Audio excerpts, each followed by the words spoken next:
Good morning everyone. Welcome to atomic life. मैं हूं आपका एजुकेटर अभिजीत। और आज हम पढ़ने वाले हैं सेल बायोलॉजी का बहुत ही इंपॉर्टेंट टॉपिक, जिसे हम बोलते हैं power house of the cell called mitochondria. तो हम लोग पढ़ने वाले हैं माइटोकॉन्ड्रिया। ठीक है। तो आप लोग बचपन से पढ़ते आ रहे हैं कि power house of the cell called mitochondria. तो आज हम लोग इस टॉपिक को डिटेल में पढ़ेंगे, लाइन बाय लाइन डिकोड करेंगे। और ये क्लास 11th के बच्चों के लिए, क्लास 12th के बच्चों के लिए, साथ साथ नीट के बच्चों के लिए बहुत इंपॉर्टेंट टॉपिक होने वाली है। ठीक है। तो आज हम लोग total line by line NCERT का डिकोड करेंगे। What is the function of mitochondria, what is the structure of mitochondria. ठीक है। लेकिन स्ट्रक्चर पढ़ने से पहले थोड़ी सी इसकी हिस्ट्री को हम लोग जान लेते हैं। जो माइटोकॉन्ड्रिया है ना सर, उसकी जो प्रॉपर्टी है बहुत हद तक क्लोरोप्लास्ट से मैच करती है। जो क्लोरोप्लास्ट है वो डबल मेम्ब्रेन बाउंड स्ट्रक्चर है। माइटोकॉन्ड्रिया भी डबल मेम्ब्रेन बाउंड स्ट्रक्चर है। आप क्लोरोप्लास्ट को देखते हैं, क्लोरोप्लास्ट के पास खुद का अपना डीएनए है, खुद का अपना प्रोटीन है, खुद का अपना 70s राइबोसोम है। तो माइटोकॉन्ड्रिया के पास भी खुद का अपना डीएनए, खुद का अपना प्रोटीन और खुद का एक 70s राइबोसोम है। इसलिए हम माइटोकॉन्ड्रिया को और क्लोरोप्लास्ट को बोलते हैं सेमी ऑटोनॉमस सेल ऑर्गेनेल्स। क्योंकि आपके सेल के अंदर, यानी यूकेरियोटिक सेल के अंदर बहुत तरह के सेल ऑर्गेनेल्स हैं, लेकिन वो अपने फंक्शन के लिए, अपने वर्क के लिए किस पे डिपेंडेंट है? न्यूक्लियस पे डिपेंडेंट है। ठीक है। लेकिन ये टोटली माइटोकॉन्ड्रिया और क्लोरोप्लास्ट टोटली न्यूक्लियस पे डिपेंडेंट नहीं है। ये कुछ प्रोटीन खुद से बना लेते हैं और कुछ प्रोटीन के लिए न्यूक्लियस पे डिपेंडेंट होते हैं। इसलिए इन्हें बोला जाता है सेमी ऑटोनॉमस सेल ऑर्गेनेल्स। ऐसा ये भी माना जाता है कि जो माइटोकॉन्ड्रिया और क्लोरोप्लास्ट है ना, वो बैक्टीरिया से इवॉल्व हुए हैं। वो एक बैक्टीरियल सेल थे, वो एक सेल थे। समय परिवर्तन हुआ और बड़े से सेल ने क्या किया, इनको अपने अंदर शरण दे दिया और इनसे प्रॉमिस कर लिया, टर्म एंड कंडीशन अप्लाई कर दिया और एक बॉन्ड साइन कर दिया। क्या? कि भैया माइटोकॉन्ड्रिया तुम हमें एनर्जी दोगे, भाई क्लोरोप्लास्ट तुम हमें क्या दोगे? फूड बना के दोगे, और मैं तुम्हें कुछ प्रोटीन दूंगा जो तुम्हारे आधे वर्क को पूरा कर दे। इसलिए हम बोलते हैं जो माइटोकॉन्ड्रिया है ना, वो खुद खुद से अपना कुछ प्रोटीन बना सकता है और कुछ प्रोटीन के लिए सेल पे डिपेंडेंट है। इस तरह की थ्योरी को बोला जाता है cell within cell theory या इंडो सिम्बायोटिक थ्योरी। इंडो मतलब अंदर, बड़े से सेल ने अपने अंदर इनको शरण दे दिया। और सिम्बायोटिक क्यों बोल रहे हैं? क्योंकि इन्होंने आपस में रिलेशन बना लिया। किसके लिए? फूड के लिए। किसके लिए? एनर्जी के लिए। बड़े से सेल ने क्या कहा, तुम हमें एनर्जी दोगे, तुम हमें फूड दोगे, और मैं क्या करूंगा, तुम्हें कुछ प्रोटीन बना के दे दूंगा जिससे तुम अपना वर्क को पूरा कर सकते हो। इसलिए मैं बार बार बोल रहा हूं कि माइटोकॉन्ड्रिया और सेल, जो क्लोरोप्लास्ट है वो अपना भोजन, सॉरी, जो माइटोकॉन्ड्रिया क्लोरोप्लास्ट है वो टोटली नहीं, कुछ हद तक किस पे डिपेंडेंट है?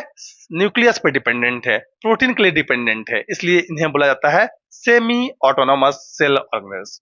जो बच्चे बीएससी में आके जाके पढ़ेंगे या फिर एमबीबीएस करेंगे या फिर मास्टर्स में होंगे, वो लोग पढ़ते हैं cell within cell theory या एंडो सिम्बायोटिक थ्योरी। या फिर आप लोग इवोल्यूशन चैप्टर में जब पढ़िएगा तो वहां भी हम लोग पढ़ते हैं, जब सेल का डेवलपमेंट के बारे में पढ़ते हैं, सेल के ओरिजिन के बारे में पढ़ते हैं, तो वहां भी हम लोग cell within cell theory या फिर इंडो सिम्बायोटिक थ्योरी को डिटेल में पढ़ते हैं। खैर, आज हमारा जो टॉपिक है वो माइटोकॉन्ड्रिया है। तो ये कुछ हिस्ट्री आपको मैंने आपको बता दिया, जो कि आपको इंटरेस्टिंग लगा होगा, कुछ नया सीखने को जरूर मिला हुआ होगा आपको। तो माइटोकॉन्ड्रिया जो है ना, इनका जो नंबर है ये वेरी करता है, ये सेल टू सेल वेरी करता है। इनका जो शेप है वो भी सेल टू सेल वेरी करता है। जो माइटोकॉन्ड्रिया है ना, उनका जो सेल, सॉरी, उनका जो नंबर है, उनका जो शेप है, ये वेरी करता है और डिपेंड करता है सेल के फिजियोलॉजिकल एक्टिविटी पे, कि सेल की कैसी फिजियोलॉजी है। जैसे जो माइटोकॉन्ड्रिया का जो डिस्कवरी हुआ था, वो flight muscles of the birds में से हम लोग स्टडी कर पाए थे कि यहाँ पे कुछ स्ट्रक्चर्स हैं जो एनर्जी प्रोवाइड कर रहे हैं, जिन्हें हम बोलते हैं माइटोकॉन्ड्रिया। तो flight muscles of the cell, उनमें माइटोकॉन्ड्रिया का नंबर बहुत ज्यादा देखने को मिला। उनमें जो शेप और साइज है वो थोड़ा सा बड़े देखने को मिले रेदर देन अदर मसल्स के। हमारा जो कार्डियक मसल्स है उनमें आपको माइटोकॉन्ड्रिया का नंबर ज्यादा देखने को मिलेगा, क्योंकि उनके पास, उनको रेगुलर वर्क करना है। क्योंकि एक जानते हैं हम लोग कि एक दिन वो वर्क करना बंद कर दे, कार्डियक मसल्स वर्क करना बंद कर दे, हम काम करना बंद कर देंगे। तो इसलिए जो माइटोकॉन्ड्रिया का नंबर है, आपके एनसीईआरटी में मेंशन है, माइटोकॉन्ड्रिया का जो नंबर है, माइटोकॉन्ड्रिया का जो शेप है, वो सेल के फिजियोलॉजी पर डिपेंड करता है। जैसा फिजियोलॉजी वैसा नंबर होगा, जैसा फिजियोलॉजी वैसा शेप होगा। ठीक है। और ये भी पढ़ते हैं जो माइटोकॉन्ड्रिया का जो शेप है ना, वो सॉसेज लाइक है, सिलेंड्रिकल शेप है। क्लियर है। और माइटोकॉन्ड्रिया को हम इजीली स्टडी नहीं कर सकते हैं। इसे स्टडी करने के लिए हमें स्टेन करना पड़ता है, और इस तरह के स्टेन को बोलते हैं जानस ग्रीन। जानस ग्रीन एक स्टेन है जिसको हम स्टडी करते हैं, माइटोकॉन्ड्रिया के लिए यूज करते हैं। ठीक है। तो जानस ग्रीन का यूज करके हम माइटोकॉन्ड्रिया को स्टडी कर सकते हैं। तो आइए हम लोग स्ट्रक्चर को बनाते हैं और डिटेल में पढ़ते हैं structure and function of the mitochondria. तो मैं यहाँ पे एक स्ट्रक्चर बना देता हूं। जैसे ये आपको जो दिखने को मिल रहा है, this is the outer membrane of the mitochondria. ये आपको लगभग सिलेंड्रिकल सॉसेज लाइक स्ट्रक्चर देखने को मिल रहा होगा। और this is the outer mitochondrial membrane. मैं यहाँ शॉर्ट में लिखता हूं OMM, आउटर माइटोकॉन्ड्रियल मेम्ब्रेन। और ये आउटर माइटोकॉन्ड्रियल मेम्ब्रेन कैसा दिख रहा है सर? पूरा रेगुलर देखने को मिल रहा है ना, कहीं भी इंटरप्शन नहीं है, कहीं भी ब्रेकेज नहीं है। तो इसे हम बोल देंगे कैसा ये है सर? ये रेगुलर होता है, रेगुलर होता है। ठीक है। अब इसके अंदर मैं इनर माइटोकॉन्ड्रियल मेम्ब्रेन को बना देता हूं, जो कि आपको रेगुलर नहीं देखने को मिलेगा। और मैं समय समय पे इंटरवल पे क्या देखने को मिलेगा आपको? इस तरीके से कर्व फोल्डिंग देखने को मिलेंगे। देख रहे हैं ना, एक सर्टेन इंटरवल के बाद इसमें आपको फोल्डिंग देखने को मिल रहा है। इसी फोल्डिंग को हम लोग बोलते हैं क्रिस्टा। क्या बोलते हैं? क्रिस्टा बोलते हैं। ये देख रहे हैं आप, इनर माइटोकॉन्ड्रियल मेम्ब्रेन में बना रहा हूं, जो क्या है? जो कि रेगुलर नहीं है। देख रहे हैं ना, इनर माइटोकॉन्ड्रियल मेम्ब्रेन हमने रेड से बनाया है, और इसे हमने लिख दिया IMM। क्या लिख दिया? IMM। और ये कैसे है सर? ये इरेगुलर है। कैसे है सर? ये इरेगुलर है, क्योंकि एक सर्टेन इंटरवल के बाद आपको यहाँ पे एक फोल्डिंग देखने को मिल रहा है, एक फोल्डिंग देखने को मिल रहा है। इसलिए हमने बोला इनर माइटोकॉन्ड्रियल मेम्ब्रेन कैसा है? इरेगुलर है। क्लियर है। और ये जो फोल्डिंग जो बन रहे हैं ना, इस फोल्डिंग को हम लोग बोलते हैं क्रिस्टा। क्या बोलते हैं इस फोल्डिंग को? क्रिस्टा बोलते हैं। क्या बोलते हैं? क्रिस्टा। ये सिंगुलर है। अब बहुवचन में क्या बोलेंगे? क्रिस्टी बोलते हैं। तो ये क्या है? एक क्रिस्टा है। ठीक है। ये क्लियर हो गया आपको। और आपको ये जो बीच का स्पेस दिख रहा है, इस स्पेस को हम बोलते हैं मैट्रिक्स। क्या बोलते हैं सर? मैट्रिक्स बोलते हैं। ठीक है। ठीक है। ये दिस इज द मैट्रिक्स। और ये मैट्रिक्स कैसा होता है सर? होमोजीनियस नेचर का होता है, होमोजीनियस होता है। क्लियर है। तो आप देख रहे हैं जो इनर माइटोकॉन्ड्रियल मेम्ब्रेन है, वो पूरे माइटोकॉन्ड्रिया को दो ल्यूमेन में डिवाइड कर दिया है। एक ये अंदर का ल्यूमेन जिसे हम मैट्रिक्स बोल रहे हैं, और एक ये ल्यूमेन, ये पार्ट, ये ल्यूमेन की बातें कर रहे हैं। तो इनर माइटोकॉन्ड्रियल मेम्ब्रेन क्या किया? पूरे माइटोकॉन्ड्रिया को दो ल्यूमेन में डिवाइड कर दिया। अंदर वाले ल्यूमेन को हमने बोल दिया मैट्रिक्स, और यहाँ ये जो दो मेम्ब्रेन का बीच का ल्यूमेन है, उसे हम लोग बोलेंगे इंटर, सॉरी मैं यहां से लिख देता हूं, इंटर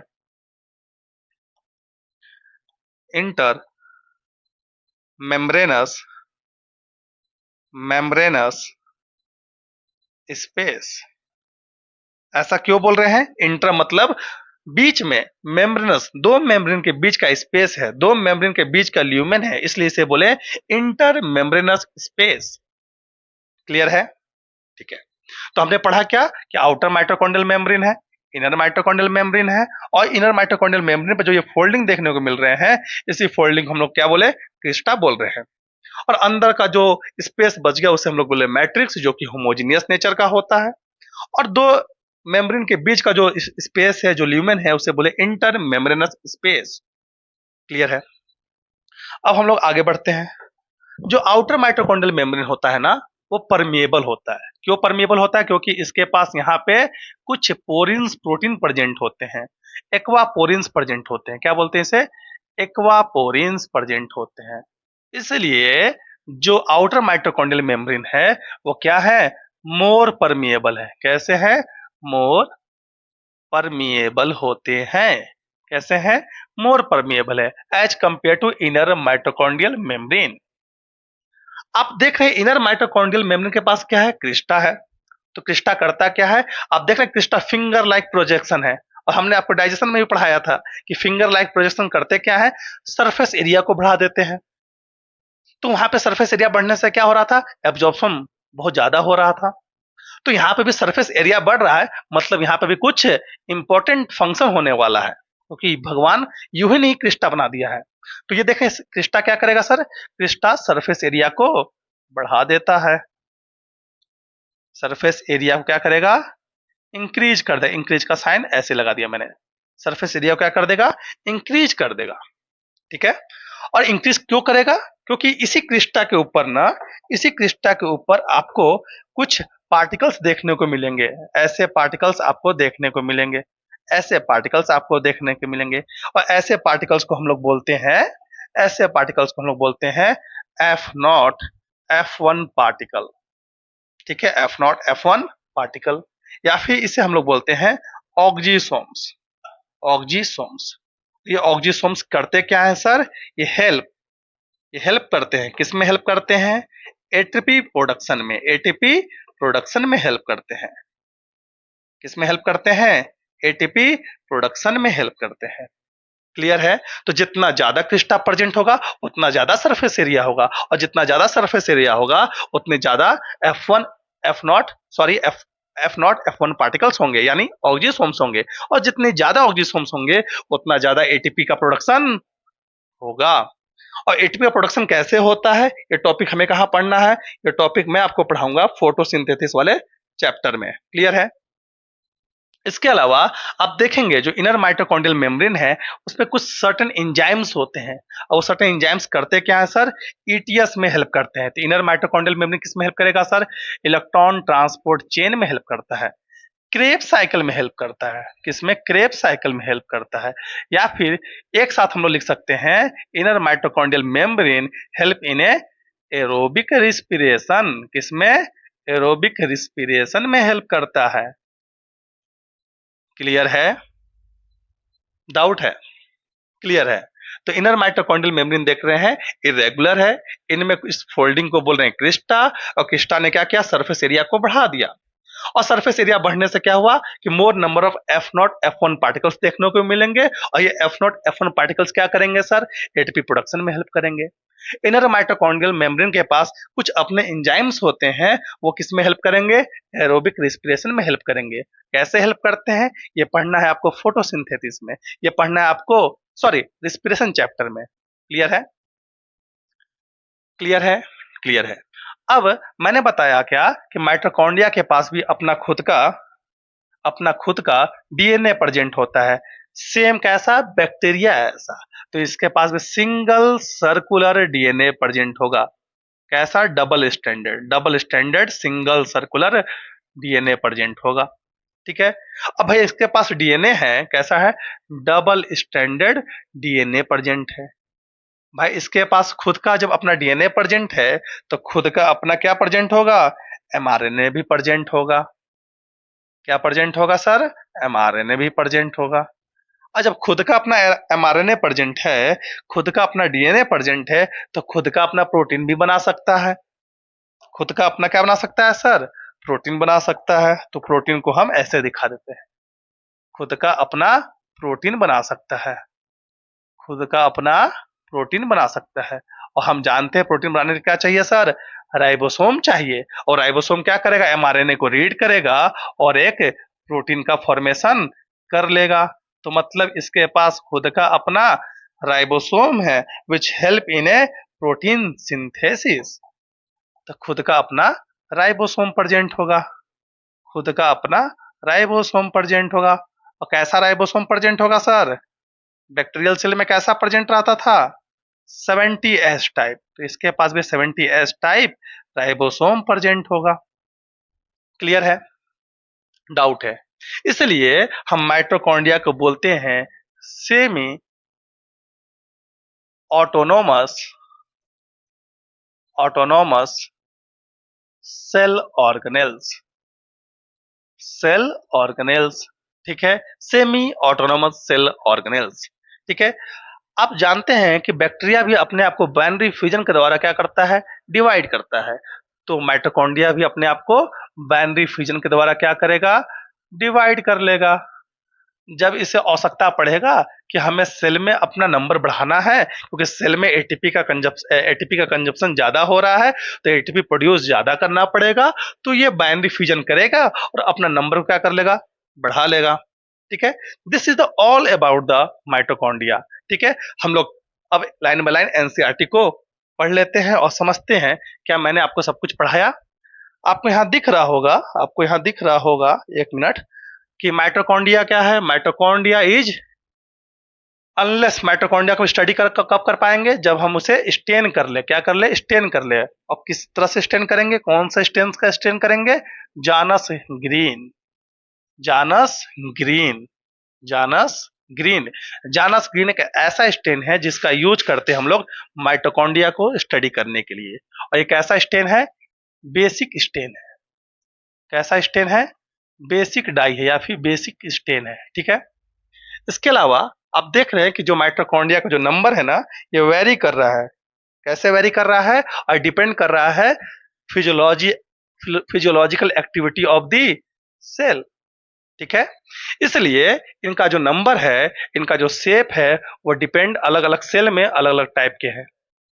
किसी सेल में कम नंबर है, किसी सेल में ज्यादा नंबर है। वो किस पे डिपेंड कर रहा है? सेल की फिजियोलॉजी पे डिपेंड कर रहा है।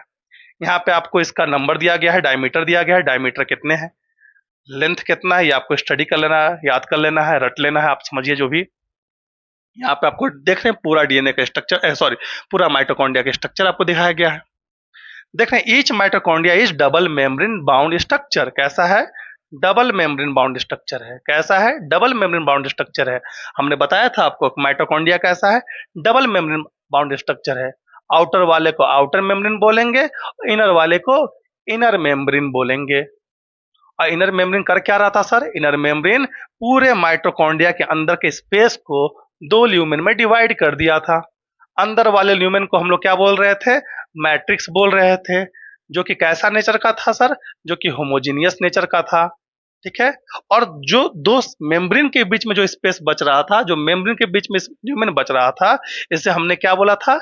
इसे हमने बोला था इंटर मेम्ब्रेनस स्पेस, जो कि आपको यहां देखने को मिल रहा है, इंटर मेम्ब्रेनस स्पेस। ठीक है, इनर माइटोकॉन्ड्रियल मेम्ब्रेन में आप देख रहे थे क्या? इनर माइटोकॉन्ड्रियल मेम्ब्रेन में काफी सारे फोल्डिंग देखने को मिल रहे थे, और ये फर्दर फोल्डिंग इनके सरफेस एरिया को बढ़ा दिया था। इस फोल्डिंग को हम लोग क्या बोलते हैं? इस फोल्डिंग को हम लोग बोलते हैं क्रिस्टा। ठीक है, सिंगुलर है तो क्रिस्टा, काफी सारे हैं तो क्रिस्टी बोलेंगे। क्लियर है? क्लियर है? ठीक है, ये क्रिस्टी क्या कर रहे थे? ये क्रिस्टा क्या कर रहे थे? ये क्रिस्टा सरफेस एरिया को बढ़ा दे रहे थे। ठीक है, सरफेस एरिया को बढ़ा दिए। सरफेस एरिया को बढ़ाने से क्या हो रहा था? एफ नॉट F1 पार्टिकल्स के नंबर बढ़ जा रहे थे। एफ नॉट F1 पार्टिकल्स के नंबर बढ़ जाएंगे तो एटीपी का भी प्रोडक्शन बढ़ जाएगा।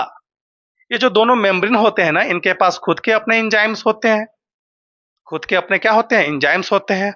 इनके खुद के अपने कुछ ना कुछ फंक्शंस हैं। जैसे आप देख रहे हैं, आउटर मेम्ब्रेन्स के कुछ एंजाइम्स का नाम हमने आपको लिखाया था, एक्वापोरिन्स, जो कि क्या करेंगे? परमिबिलिटी बढ़ा देंगे।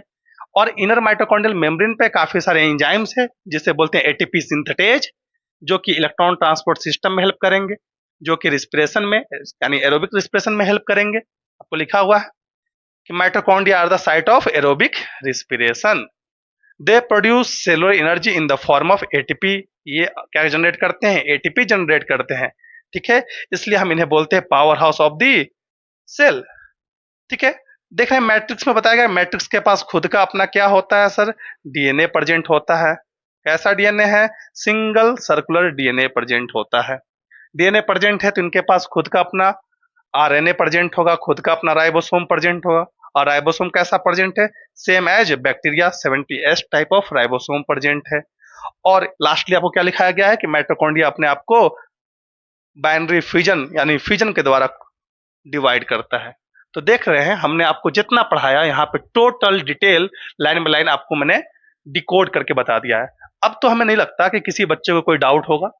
अगर फिर भी आपको डाउट है तो कमेंट सेक्शन में जरूर मैसेज कीजिए, और ये भी कमेंट कीजिए कि आप आगे क्या पढ़ना चाहते हैं, नेक्स्ट टॉपिक में क्या लेके आऊं जो कि आपके लिए इंटरेस्टिंग हो, जो आपके लिए इंपॉर्टेंट हो और आपके फ्यूचर में योगदान करें। तब तक के लिए नमस्कार, मिलते हैं अगले लेक्चर में एक नए टॉपिक के साथ।